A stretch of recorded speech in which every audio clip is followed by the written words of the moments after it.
എല്ലാവർക്കും നമസ്കാരം. ഞാൻ ഒരുപാട് കാലങ്ങൾക്ക് ശേഷം ഞാനൊരു യാത്രയ്ക്ക് പോവാണ്. യാത്ര സാധാരണ ഒരുപാട് ദിവസത്തെ ഒരു യാത്രയൊന്നും നടക്കാറില്ല. സാധാരണ ഞാൻ പോകുന്നത് അല്ലെങ്കിൽ ഒരു നോർമൽ യാത്ര എന്ന് പറഞ്ഞാൽ എന്നെ സംബന്ധിച്ചിടത്തോളം ഒരു ഷൂട്ടിന് പോവുക അല്ലെങ്കിൽ ഒരു ഡ്രൈവിന് പോവുക, ആ ഡ്രൈവ് കഴിഞ്ഞ് അങ്ങനെ തിരിച്ചു വരിക. പക്ഷെ ഇതിപ്പം ഒരു പ്ലഷർ കം ഒരു എക്സ്പീരിയൻസും കൂടെയാണ് ഈ യാത്ര. സാധാരണ യാത്രയ്ക്ക് ബൈച്ചേട്ടനെ ഞാൻ ആലോചിക്കാറുണ്ട്. ബൈച്ചേട്ടനൊക്കെ പോയി കഴിഞ്ഞാൽ അങ്ങ് കുറേ ദിവസത്തേക്ക് പോകണം. അതൊക്കെ ഭയങ്കര ഡെഡിക്കേഷനാണ് ആൻഡ് ടൈം കൺസ്യൂമിങ് ആണ്. സുജിത്തും അതുപോലെ ബൈച്ചേട്ടനെയൊക്കെ hats off to them first. എന്താണെങ്കിലും ഈ ഒരു യാത്ര എന്നെ സംബന്ധിച്ചിടത്തോളം സാധാരണ യാത്രയ്ക്ക് പോകുന്നത് എൻ്റെ ഫ്രണ്ട്സുമായിട്ടാണ്. ഒറ്റയ്ക്ക് പോകുന്നത് വളരെ കുറവെന്നല്ല, ഉണ്ടാവാറ് തന്നെയില്ല. അപ്പം ഞങ്ങളുടെ ഒരു ടീമുണ്ട് എൻ്റെ കൂടെ. ഇനിയിപ്പോൾ ഒരു 3 പേരും കൂടെ ഉണ്ട്. ആരൊക്കെയാണെന്ന് വരും സമയങ്ങളിൽ അറിയാം. ഇപ്പം ഞാൻ മാത്രമേ ഉള്ളൂ. ഞാൻ തന്നെ നേരത്തെ കൊച്ചി എയർപോർട്ടിലെത്തി. അപ്പോൾ അവർ വരുന്നുണ്ട്. ഞങ്ങളിവിടുന്ന് പോകുന്ന ഡൽഹിക്കാണ്. അത് കഴിഞ്ഞിട്ട് പാകിസ്ഥാൻ മണ്ണിൽ ചെല്ലാമെന്നുള്ള ഒരു പ്ലാനിലാണ് ഞങ്ങൾ പോകുന്നത്.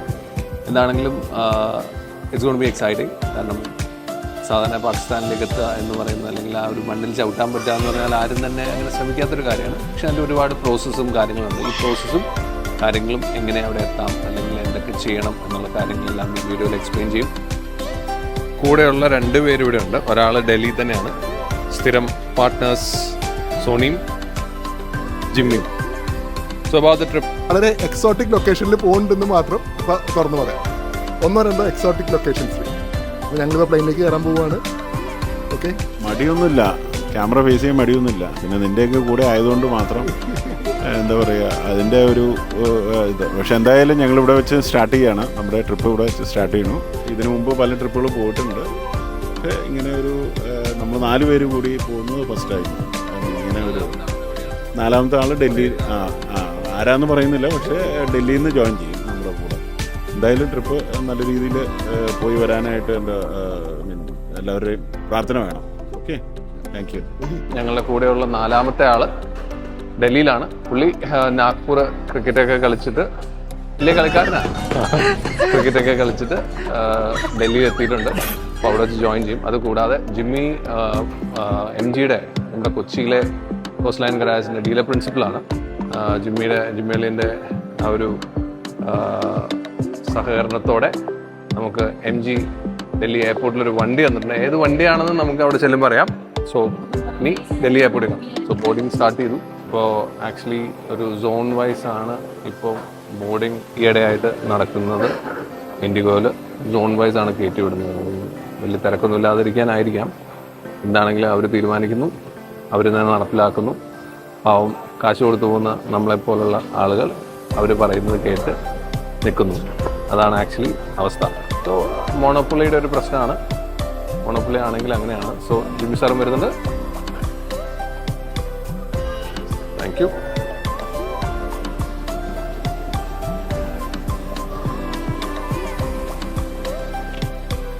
അതാണ് നമ്മുടെ ഫ്ലൈറ്റ് ഇൻഡിഗോ. ഓ, എയർ ഏഷ്യയുടെ എല്ലാം കഴിഞ്ഞു. പക്ഷെ ആ കബാലിയുടെ ഇതുവരെ കളഞ്ഞിട്ടില്ലല്ലോ. പണ്ട് കബാലി ഇറങ്ങിയ സമയത്ത് പ്രൊമോഷന് വേണ്ടി ചെയ്തതാണ്. Rajini star, super Rajini star എന്ന് പറഞ്ഞു കബാലി. ഇതിനു മുമ്പ് വേറൊരു കാര്യം, രജിസ്ട്രേഷൻ ഉണ്ട്. APJ അബ്ദുൽ കലാമിന്റെ പേരിൽ രജിസ്റ്റർ ചെയ്തതാണ്. VP-APJ. Victor tango APJ Abdul കലാമിന്റെ ആയിരുന്നു. എയർ ഏഷ്യയുടെ പേര് മാറി. എയർ ഏഷ്യയുടെ പേര് മാറി. ഇത് തന്നെ എയർ ഇന്ത്യ എക്സ്പ്രസ് ആയില്ല. Air India express. അതാണ് ലോഗോയിൽ എടുത്ത് വന്നത്. ഓക്കെ, അപ്പോൾ ആ കഥ കേട്ടല്ലോ. ദാറ്റ് വാസ് ജിമ്മിയിൽ. ഇനി ഒരുപാട് കഥകൾ ഇങ്ങനെ നിങ്ങൾ കേൾക്കാൻ കിടക്കുന്നുള്ളൂ. ജിമ്മിയിൽ ഭയങ്കര ഇൻ്റലക്ച്വലാണ് ആള്. ഒരുപാട് ഹിസ്റ്ററിയും കാര്യങ്ങളൊക്കെ കിട്ടും. ഞാൻ ജയ്സൽമേർ ട്രിപ്പിന് പോയപ്പോൾ ഇത് അനുഭവിച്ചതാണ്. ഇല്ല, പക്ഷെ നല്ല പുള്ളി ഒത്തിരി വായിക്കും. അതുകൊണ്ട് അങ്ങനെയുള്ള കാര്യങ്ങളൊക്കെ കിട്ടും. കണ്ട, ഇത് മസ്കറ്റ് ഫ്ലൈറ്റിലാണ് ഞങ്ങൾ പോകുന്നത്. മസ്കറ്റിൽ നിന്ന് ഞങ്ങൾ മസ്കറ്റിലേക്കല്ല, മസ്കറ്റിൽ നിന്ന് വന്നാണ്.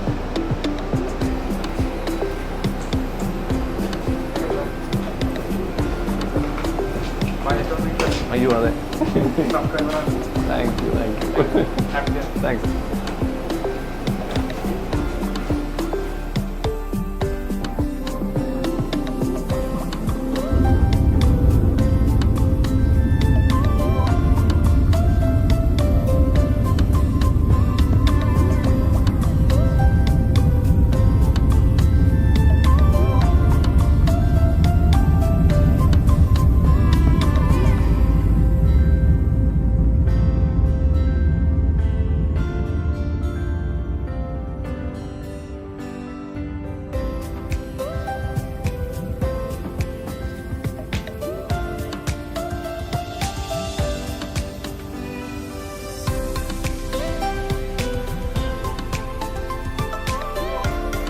തീറ്റ എല്ലാം കഴിഞ്ഞ് ഉറക്കവും കഴിഞ്ഞ് തിരിയുന്നു. ഉമ്മ എങ്ങനെയുണ്ട്? എക്സ്ട്രാ ഫ്രീ ആയിട്ട് ചായ കിട്ടില്ല, എത്ര ഫ്രീ അൺലിമിറ്റഡ് അല്ലേ കോഫി? അതെ, കോഫി മാത്രമല്ല ജ്യൂസും അൺലിമിറ്റഡ്. 2-3 ഗ്ലാസ് കുടിച്ചിട്ട് ഇരിക്കുന്ന അതിൽ നിന്ന് അൺലിമിറ്റഡ് ആയിട്ട് വരും. 2 പ്രാവശ്യം വരുമോ? 2 പ്രാവശ്യം വരുമല്ലോ.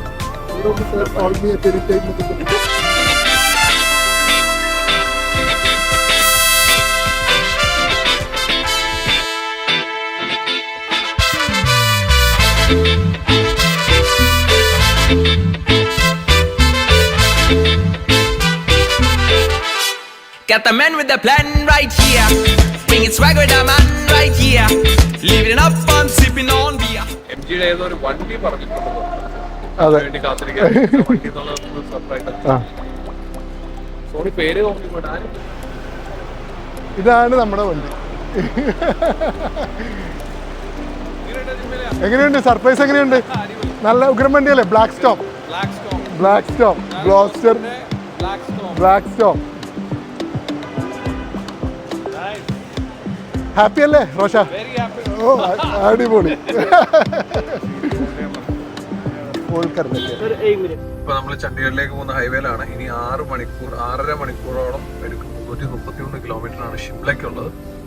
അപ്പോൾ ആദ്യമേ നമ്മൾ പോകുന്നത് ഷിംലയ്ക്കാണ്. അപ്പം straight from Delhi to Shimla നമ്മൾ ഡ്രൈവ് ചെയ്യണം. ഹോൾ ഡൽഹിയിലെ വേസ്റ്റ് എല്ലാം കൂട്ടിയിട്ട് അതിന്റെ പ്ലാന്റിലേക്കോ അല്ലെങ്കിൽ അത് ഡിസ്പോസ് ചെയ്യുന്ന സ്ഥലത്തേക്ക് ട്രക്കിൽ വന്നിട്ട് കൊണ്ടുപോകുന്ന സ്ഥലമാണ്. അപ്പോൾ ചണ്ഡീഗഡിൻ്റെ പോകുന്ന വഴിയാണ്. ചണ്ഡീഗഡിൽ നിന്ന് പിന്നെ ഒരു 3 hours എടുക്കും ഷിംലയ്ക്ക്. അപ്പോൾ ഇവിടുന്ന് ഒരു ഏകദേശം 3.5 മണിക്കൂർ എടുക്കും ചണ്ഡീഗഡിന്. ഭയങ്കരമായിട്ട് വിശന്നു. അപ്പോൾ വരുന്ന വഴിക്ക് കംപ്ലീറ്റ് റോഡ് ഭയങ്കര മോശമാണ്. അപ്പോൾ അതുകൊണ്ട് വേറെ റെസ്റ്റോറൻ്റ് ഒന്നും കണ്ടില്ല. ഫൈനലി നമ്മൾ ഇവിടെ KFC കയറി എന്തെങ്കിലും കഴിക്കാമെന്ന് വിചാരിച്ച് ഞങ്ങളിപ്പോൾ നിർത്തിയതാണ്. ഞങ്ങൾ ഫൈനലി KFC കയറി എന്തെങ്കിലും കഴിക്കാമെന്ന് വിചാരിച്ച് നിർത്തിയതാണ്. ഈ വരുന്ന വഴിക്ക് KFC മാത്രമേ ഉള്ളൂ, വേറെ ഒന്നും കണ്ടില്ല. എന്താണെങ്കിലും KFC കഴിച്ചേക്കാം. ഇപ്പോൾ യാത്ര ചെയ്യുമ്പോഴെല്ലാം ഇതുപോലുള്ള വഴിയിലെല്ലാം ഇങ്ങനെ KFCയോ അല്ലെങ്കിൽ McDonald's ഒക്കെ കാണുന്നതായിരിക്കും കുറച്ചുകൂടെ സേഫ് എന്ന് തോന്നി. അതുകൊണ്ടാണ് ഇവിടെ മഹീന്ദ്രയുടെ ഒരു ഷോറൂമൊക്കെ ഉണ്ട്. വഴി കംപ്ലീറ്റ് പണിയുന്ന ഒരു സിറ്റുവേഷനിലാണ്. വഴികളുടെ പണിയെല്ലാം നടന്നുകൊണ്ടിരിക്കുന്നത്. ഈവൻ ഫ്ലൈ ഓവറിൻ്റെ പണിയെല്ലാം നടന്നുകൊണ്ടിരിക്കുന്നത്. ഇതാണ് ഈ കാണുന്നതാണ് നമ്മുടെ ചണ്ഡീഗഡിനുള്ള വഴി. അപ്പോൾ നമ്മൾ പാനിപ്പട്ടിലേക്ക് എത്തി. അമൃത്സറും ഈ റോഡ് തന്നെയാണ്, അറിയാമല്ലോ. അപ്പോൾ ഞങ്ങൾ ഭക്ഷണം കഴിച്ച് വീണ്ടും യാത്ര തുടങ്ങിയതാണ്. ഭക്ഷണം കഴിച്ചത് KFC എന്നാണ്. നിങ്ങളോട് പറഞ്ഞല്ലോ, അതൊരു വലിയ അബദ്ധമായിപ്പോയി. കാരണം ആ ഒരു KFC ഇരുന്ന സ്ഥലം കഴിഞ്ഞിട്ട് മുമ്പോട്ട് ഇഷ്ടം പോലെ ഡാബകളും കള്ളും വൈനും എല്ലാം ഉണ്ടായിരുന്നു. സോ ബേസിക്കലി ഈ ഒരു പഞ്ചാബ് സൈഡിലേക്ക് പോയി കഴിഞ്ഞാൽ ഭക്ഷണത്തിനും കള്ളിനും ഒരു ക്ഷാമവും ഇല്ല. അപ്പൊ ഈ പാനിപ്പറ്റിന്റെ കാര്യം പറയാനായിട്ട് നമ്മുടെ ജിമ്മിജായൻ ഇവിടെ ഇരിപ്പുണ്ട്. ജിമ്മിജായ, എന്താണ് പാനിപ്പട്ട്? പാനിപ്പട്ട് മുഗൾ രാജവംശം ഇന്ത്യയില് ആദ്യമായിട്ട് അവർ കാലുറപ്പിക്കുന്നത്. ബാബർ രാജാവ് ഇന്ത്യയിലാണ് ഇബ്രാഹിം ലോധി രാജാവിനെ പാനിപ്പട്ടിലുള്ള യുദ്ധത്തിൽ വെച്ചിട്ട് തോപ്പിച്ചിട്ടാണ് ഇന്ത്യയിൽ മുഗൾ വംശം തുടങ്ങുന്നത്. അങ്ങനെയാണ് മുഗൾസ് ഇന്ത്യയിൽ വന്നൊരു കാല് ഉറപ്പിക്കുന്നത് അല്ലേ? ഒരു 300 ചില്ലാനം വർഷം നമ്മുടെ ഇന്ത്യക്കാരെ ഭരിച്ചത്. സോണി, എന്താ നിന്റെ അഭിപ്രായം? ഞങ്ങൾക്ക് ആർക്കുമില്ല, വിശ്വസിക്കാം. അപ്പൊ പക്ഷെ ഇത് കണ്ടോണ്ടിരിക്കുന്ന ആളുകൾക്ക് ആർക്കെങ്കിലും വിവരം ഉണ്ടെങ്കിൽ ജിമ്മി സാറെ തെറി കേട്ടൊരു പരിപാടി. ഒരു കുഴപ്പമില്ല, തെറിക്ക് ഞാൻ ആൻസർ പറഞ്ഞോളാം. അപ്പം അങ്ങനെയുള്ള തെറികൾ എന്തെങ്കിലും ഉണ്ടെങ്കിൽ നിങ്ങൾ ജിമ്മി സാറിന്റെ അടുത്ത് കമന്റ് ബോക്സ് അങ്ങനെ എന്തെങ്കിലും തെറി പറയാനുണ്ടെങ്കിൽ നേരിട്ട് ജിമ്മി എന്ന് എഴുതിയിട്ട് തെറി പറഞ്ഞോളാം. അപ്പൊ ഞങ്ങൾ എന്താണെങ്കിലും ഇനിയൊരു 6.25 മണിക്കൂർ കൂടെ എടുക്കും ഞങ്ങൾക്ക് ഷിംല എത്താനായിട്ട്. ഇപ്പൊ ഏകദേശം 4-4:15 ആയി സമയം.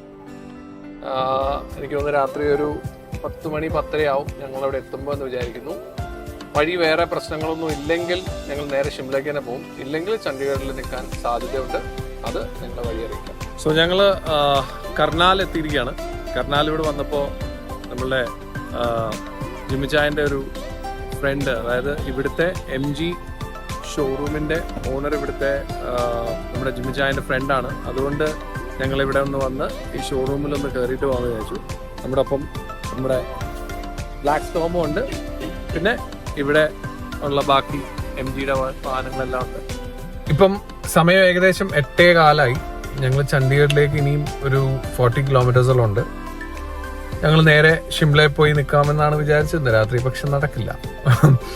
കാരണം ജിമിച്ചായൻ്റെ ഫ്രണ്ട് ഇവിടെ MGയുടെ ഡീലർ ഉണ്ടായിരുന്നു കർണാലില്. അദ്ദേഹത്തെ ഒരു 10 മിനിറ്റ്സ് കണ്ടൊരു കാപ്പി കുടിച്ചിട്ട് പോകാമെന്ന് ഓർത്ത് കയറിയതാ. പക്ഷെ അവിടെ ഇരുന്ന് കുറച്ചധികം സമയം പോയി.